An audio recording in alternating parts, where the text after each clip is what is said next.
CBSE board मान्यता प्राप्त Azamgarh public school में बच्चों को शरीयत की शिक्षा दिए जाने का आरोप लगाते हुए सोमवार को भाजपा का एक प्रतिनिधिमंडल नगर अध्यक्ष मृगांक शेखर सिंह के नेतृत्व में कलेक्ट्रेट पहुंचकर सपा एमएलसी शाह आलम उर्फ गुड्डू जमाली का पुतला दहन कर भाजपाइयों ने विरोध किया। भाजपाइयों ने एमएलसी के खिलाफ जमकर मुर्दाबाद के नारे लगाए। इसी मामले में सोशल मीडिया पर कुछ दिन पूर्व एक वीडियो भी वायरल हुआ था। आरोप है कि इस मामले में अधिकारी जांच के नाम पर लीपापोती कर रहे थे। भाजपाइयों ने मामले में सख्त कार्रवाई सहित पूरे प्रदेश में एकल शिक्षा प्रणाली लागू किए जाने की मांग की है। इस दौरान विनय प्रकाश गुप्ता, नीरज सिंह, गोविंद दुबे, अवनीश चतुर्वेदी, विशाल श्रीवास्तव, दीपक राय, संतोष चौहान, मुंशी निषाद आदि लोग उपस्थित थे। आजमगढ़ से पंकज कुमार पाठक की खास रिपोर्ट। देखिए, एक एमएलसी हैं सपा के, उनकी एक संस्था है आजमगढ़ पब्लिक स्कूल। उस संस्था के अंदर यह अपने शरीयत की शिक्षा दे रहे हैं, जबकि लाइसेंस जो इनका है स्कूल का वो इन्होंने सीबीएसई आईसीएसई बोर्ड से ले रखा है, भारत सरकार से। तो भारत सरकार का जो भी पाठ्यक्रम बना हुआ है उसी पाठ्यक्रम के अनुसार, करिकुलम के अनुसार इनको पढ़ाना चाहिए। वहाँ पर किसी भी प्रकार की धार्मिक शिक्षा नहीं दी जा सकती है। और उसको काउंटर करने के लिए ये बस की पूजा करते हुए और तमाम तरह की वीडियो डालवा रहे हैं अपने लोगों से। तो चाहे हिंदू धर्म की शिक्षा हो चाहे मुस्लिम धर्म की शिक्षा हो, कोई भी धार्मिक शिक्षा आप भारत सरकार से आप परमिशन लेकर के जो विद्यालय खोल रहे हैं सीबीएसई बोर्ड से, आईसीएसई बोर्ड से या यूपी बोर्ड से, उसमें आप किसी भी प्रकार की धार्मिक शिक्षा नहीं दे सकते। आप कैसे दे रहे हैं धार्मिक शिक्षा? ऐसा कौन सा पाठ्यक्रम सीबीएसई बोर्ड का बना हुआ है कि आप शरीयत की शिक्षा दें? ऐसा कोई पाठ्यक्रम तो बना नहीं हुआ। अभी बयान जारी किया जा रहा है अभिभावक के साथ कि ये जो सोशल मीडिया पे भ्रम फैलाया जा रहा है, इस पर क्या? अभी तो जांच चल रही है। देखिए, सोशल मीडिया पर भ्रम फैलाना, ये तो अभी लोकसभा चुनाव जब हो रहा था तो संविधान खतरे में था, समाजवादी सोच है ये। भ्रम फैलाना ही, वोट चोरी का देखिए कॉन्सेप्ट गढ़ा जा रहा है। लोकसभा चुनाव में इन लोगों ने कॉन्सेप्ट गढ़ा था संविधान खतरे का। थोड़ी बहुत सफलता उससे मिल गई, लेकिन उसका परिणाम क्या निकला?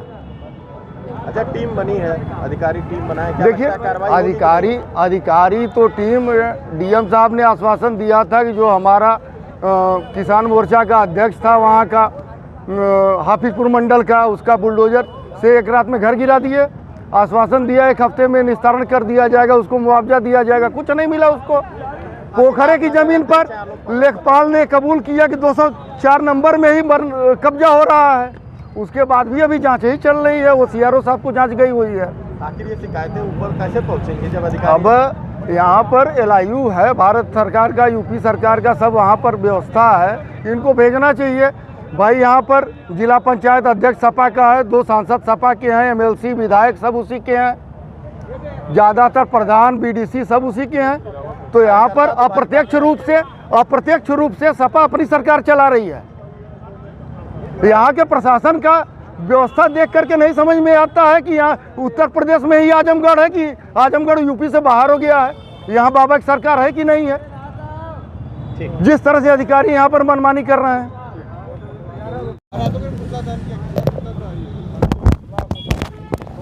जो विद्यालय में वो चलवा रहे थे, ये उनकी पार्टी की सोच का है। जो जिस हिसाब से उनकी पार्टी कार्य करती है उस हिसाब से वो अपने विद्यालय में पढ़ाई करा रहे थे। अगर उनको वही पढ़ाई करनी है तो वो सीबीएसई की मान्यता खत्म करा के और मदरसे की मान्यता ले लें। अगर सीबीएसई की मान्यता उन्होंने लिया है तो उनको इस तरह की शिक्षा विद्यालय के ड्रेस में नहीं देनी चाहिए। ये उनकी बात का विरोध है, ये उनके सोच का विरोध है, ये उनके विचारों का विरोध है।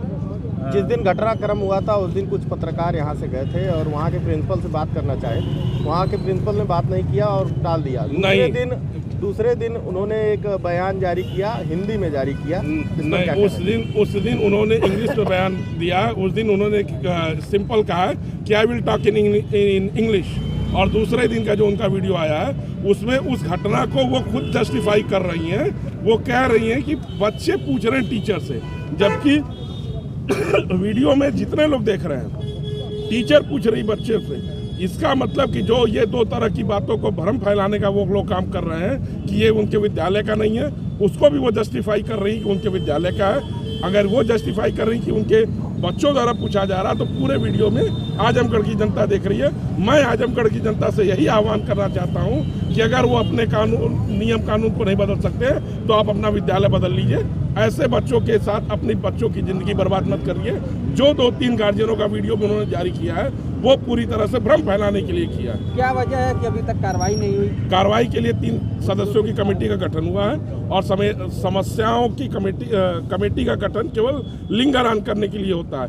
एक भाजपा के बूथ अध्यक्ष का मकान 24 घंटे के अंदर किया जाता है, जबकि एक पोखरे का निर्माण नपैया के बाद भी अभी तक कार्रवाई नहीं होती है। तो केवल कार्रवाई और कमेटी ये केवल इसलिए गठित किया जाता है कि लिंगारान किया जाए, जनता भूल जाए। सरकार तो भाजपा की है, सरकार भाजपा की यहाँ, लेकिन यहाँ जो है 10 विधायक, आज एक विधायक जितना जन्मदिन भी मना रहे हैं, और MLC सब उनके पार्टी के हैं। यहाँ के जो अधिकारीगण हैं वो उस सोच से ग्रसित है, उस विधायक की मानसिकता के अंदर ग्रसित है। दिखाई जा रही, क्या कहेंगे? देखिए, बार बार एक ही बात कही जाती है संगठन द्वारा कि पूरे भारतवर्ष में, पूरे उत्तर प्रदेश में एकल शिक्षा प्रणाली ये सरकार का एक धर्म है।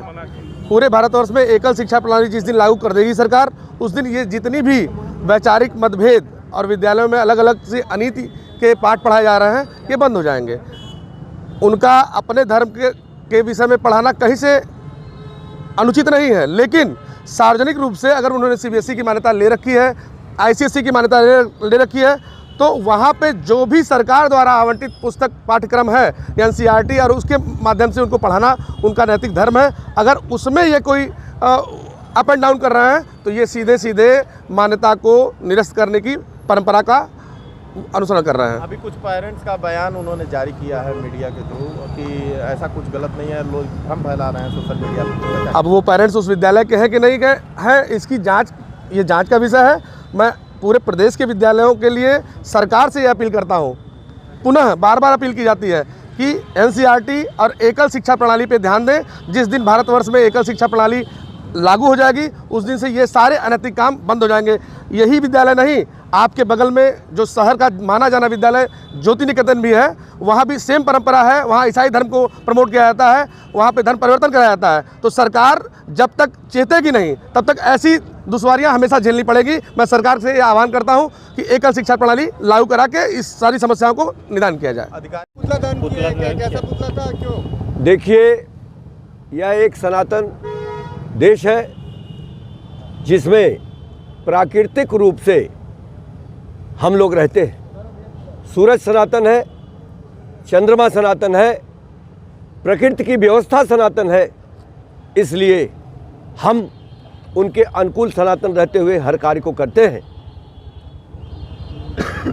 शासन की एक शिक्षा पद्धति है, उस शिक्षा पद्धति के हिसाब से समस्त स्कूलों के प्रबंधकों को अपने शिक्षा को चलाना चाहिए, ना कि उसमें सांप्रदायिक शिक्षा दी जाए, चाहे वो हिंदू हो या मुसलमान हो। बात इसकी नहीं है, आप शासन के खिलाफ नहीं जा सकते। हमको मालूम हुआ कि वहाँ नबी की बात, ठीक है, नबी की बात बताएं, कोई बात नहीं, उनका आदर है, लेकिन नबी के माता पिता, उनके माता पिता, उनके माता पिता, आप कौन सी शिक्षा दे रहे हैं बच्चों में? अभी उन बच्चों से पूछ दिया जाए कि आपके वालिद का नाम क्या है, वालिद के वालिद का नाम क्या है, उनके वालिद का क्या नाम है, चौथी पुश्त वो बच्चे नहीं बता पाएंगे। हम अपने घरों में यह शिक्षा अपने पुश्तों के बारे में नहीं बताते हैं, अपने नस्लों के बारे में नहीं बताते हैं। हम बस एक शरीयत की शिक्षा के ये किन प्रकार जा रहे हैं जो भारत में इस तरह की शिक्षा ठीक नहीं है। ठीक है, मस्जिदों में हमारे बच्चे जाते हैं, वहाँ कुछ सीखते हैं, अच्छी बात है, मदरसों में जाते हैं, वहाँ उनकी शिक्षा मिले, लेकिन जो भारतीय शिक्षा पद्धति है उस शिक्षा पद्धति के अनुसार शासन के अनुकूल चलना पड़ेगा, अन्यथा उसका विरोध होगा और हर प्रकार से विरोध होगा। और आप लोगों ने दहन किया, किसका विरोध? ये गुड्डू जमाली है, उस आजमगढ़ पब्लिक स्कूल के जो प्रबंधक हैं, उनको सीधा सीधा यह संदेश है और उनके माध्यम से अन्य विद्यालयों में जो इस तरह की मानसिकता रखते हैं उनको भी सीधा सीधा संदेश है कि इस तरह की शिक्षा पद्धति अगर मन में रखे हुए हैं तो उसको तुरंत से जमी दोज करें, उसको तुरंत भूल जाएं, अन्यथा यह नया भारत है, ये नए भारत का आगाज है, आप इससे सतर्क हो जाइए। क्या वजह रही कि अभी तक जांच नहीं हुई है? नहीं, अभी तक कोई जांच नहीं हुई, लीपापोती हो रही है और लीपापोती से काम नहीं चलने वाला है। शासन इनके खिलाफ कार्रवाई करे।